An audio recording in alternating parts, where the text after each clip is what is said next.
Georgia's foster care crisis is now setting off alarms at the national level. Georgia's U.S. Senator Jon Ossoff is leading a huge investigation into the safety for our foster children. And this is all coming after Atlanta News First investigations by Sierra Cummings exposed the same issues federal officials just heard today. Our reporting revealed foster kids were forced to live in county offices, subjected to violence, drugs, concerns over how the state investigates and closes abuse cases, plus the impacts of historic caseworker shortages. It all led to this federal probe. Today, the very first public hearing.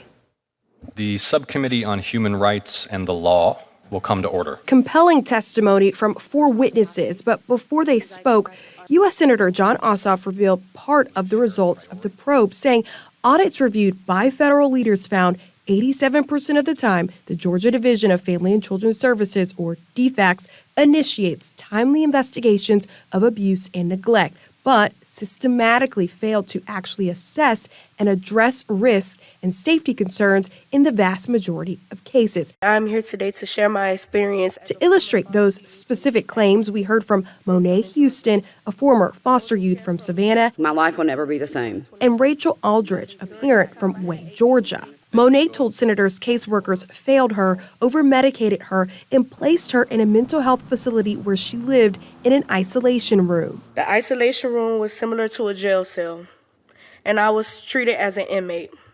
You had to request access to the bathroom. I wasn't allowed to shower. I couldn't wash or change for 3 days.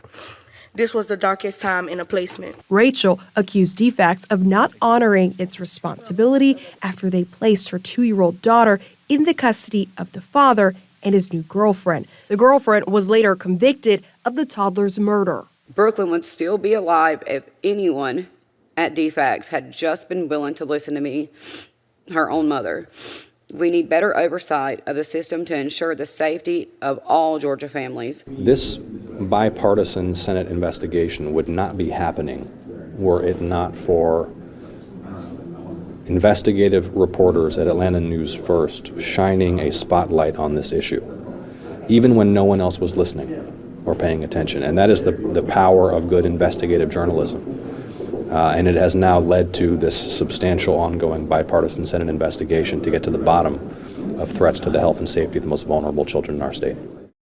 Experts also talked about the psychological effects on children after being in state custody and pleaded for continued federal oversight.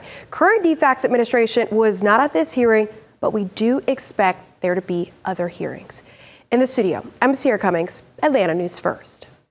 You can download the Atlanta News First app right now, and that's where you'll find links to Sierra's other investigations into Georgia's foster care system. That app, by the way, is free for Apple and Android users. Tonight